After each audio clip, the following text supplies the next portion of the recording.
Assalamualaikum warahmatullahi wabarakatuh. Waalaikumsalam warahmatullahi wabarakatuh. Sebelumnya izin memperkenalkan diri dulu Pak. Perkenalkan nama saya Salsabila Oktaviani dari SMA Negeri 1 Baya.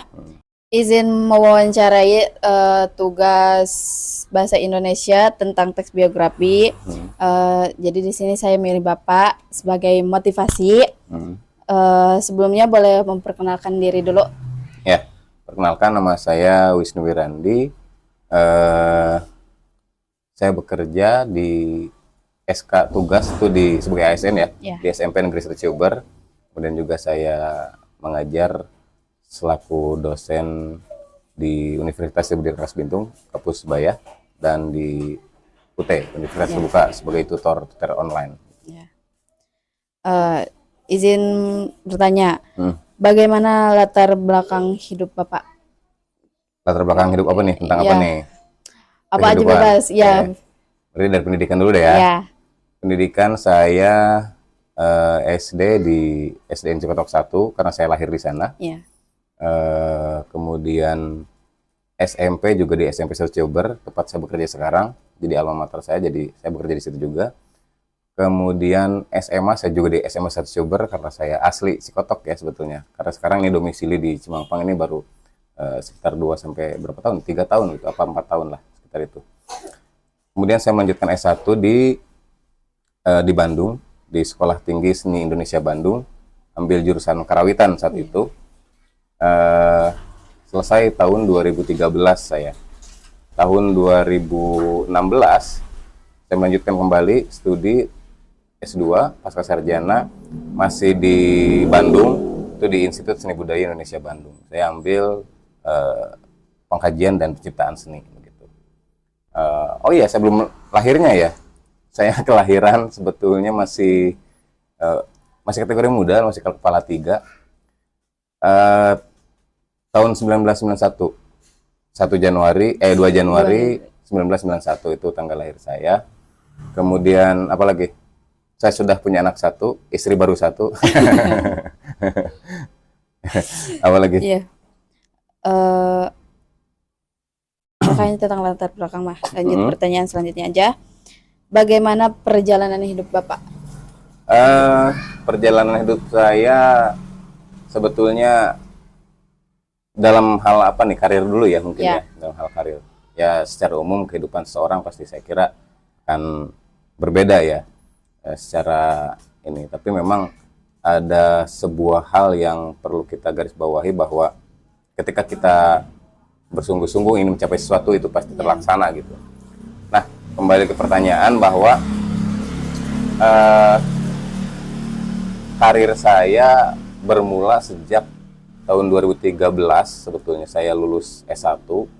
Kemudian yang awalnya saya harus berangkat ke Jakarta karena saya jurusan seni itu di kampus STSI Bandung ya.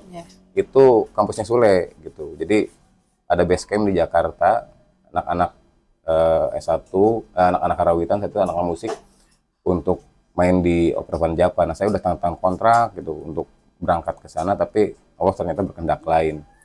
Orang tua nelpon dan saya harus pulang dan mengabdi di sini dan itu kan sudah suratan takdir ya, sehingga saya harus mengabdi di sini dan alhamdulillah yang seharusnya saya tidak berhak menjadi guru gitu. Karena memang keterbatasan guru seni dan alhamdulillah saya menjadi guru, kemudian sekarang sudah menjadi dosen gitu karena latar belakang pendidikan sudah S2 gitu. Artinya apa? Semua itu adalah kehendak Tuhan dan bagaimana perjalanan itu kemudian bisa menjadikan kita lebih dewasa gitu karena memang banyak hal yang perlu kita pelajari gitu tentang kehidupan ini. Semesta ini sangat luas, Bill. Semesta ini sangat luas, kemudian harus juga kita nikmati dan kita pelajari segala hal yang ada di dalamnya gitu. Bahkan saya juga pernah menjadi penggiat budaya Kemendikbud Ristek dulu tahun 2017 sampai tahun 2020. Saya resign setelah Covid gitu. Dan gayung bersambut tahun 2021 saya diangkat ASN itu kan. Berapa tahun tuh, dari 2013 saya mengabdi sampai 2021 baru saya diangkat ASN gitu. Dan alhamdulillah ya semakin hari semakin membaik untuk karir saya begitu ya. Itu barangkali singkatnya. Oke, jadi kita lanjut ke pertanyaan selanjutnya. Ya, Tantangan besar yang pernah Bapak hadapi itu apa? tantangan terbesar yang pernah saya hadapi adalah melawan ego sendiri. Ya, Itu yang paling besar. Karena memang saya punya basic knowledge atau latar belakang kehidupan saya yang kemudian eh, membuat pribadi saya seperti ini sekarang gitu ya. Latar belakang saya yang dengan keluarga saya yang seperti itu dulu begitu. Kemudian akhirnya membentuk jati diri saya gitu. Nah, yang sulit itu adalah melawan ego diri sendiri bagi saya sendiri gitu. Saya sempat hampir frustasi dengan berbagai hal latar belakang saya yang selalu terbawa pada kehidupan zaman sekarang saat saya seperti ini gitu ya. Tapi juga itu kemudian menjadi motivasi karena kan kalau dalam teori itu kita harus bisa growth mindset gitu ya, Iya. pola pikir bertumbuh. Iya. Artinya jangan ketika ada sebuah permasalahan kita diam di situ, stuck di situ begitu. Tapi pola pikir kita harus pola pikir bertumbuh gitu, growth mindset. Nah, setelah saya mempelajari beberapa teori tentang kehidupan, teori pembelajaran, akhirnya saya aplikasikan pada diri sendiri gitu. Iya. Dan alhamdulillah semakin hari ya bisa memperbaiki diri gitu dia. Gitu ya. Ya. Oke, pertanyaan selanjutnya, apa pencapaian yang paling membanggakan? Pencapaian yang paling membanggakan bagi saya adalah saya bisa membina rumah tangga sampai saat ini. Ya.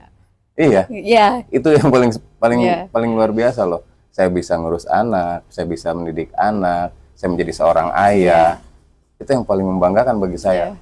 Kalau kehidupan, saya kira semua orang punya kehidupan relatif sama lah perjalanan hidup begitu-gitu. Tapi ketika kita memiliki sebuah keluarga kecil, istri, anak, dan kita bisa membinanya, apalagi saya seorang kepala keluarga, itu pencapaian terbesar bagi saya, gitu. Karena kelak mungkin apa yang saya lakukan sekarang akan diikuti oleh anak saya kemudian, gitu. Ya. Gitu, Bill. Oke, ini pertanyaan terakhir ya teman-teman. Apa pesan untuk generasi muda? Pesan untuk generasi muda, ini sekalian closing statement ya. Iya. Pesan saya adalah terus bergerak, terus bertumbuh, jangan lupakan proses, itu yang paling penting. Karena proses itu sangat penting bagi saya, sangat penting sekali proses. Karena apa? Hidup ini tidak ada yang instan, Bill. Iya. Tidak ada yang instan. Mie instan saja yang katanya instan, ternyata kan lagi. perlu proses ya, Iya. untuk menjadi mie yang bisa kita makan Iya. gitu. Maka tidak ada hidup ini yang instan, maka ingat pada proses itu. Jadi teruslah berproses, teruslah berkarya, jangan lupa untuk tetap rendah hati. Iya. Itu aja. Oke, mungkin itu cukup sekian Siap. pertanyaan-pertanyaan yang dapat saya tanyakan kepada Bapak. Mungkin bila ada kekurangan mohonnya maafkan. Siap.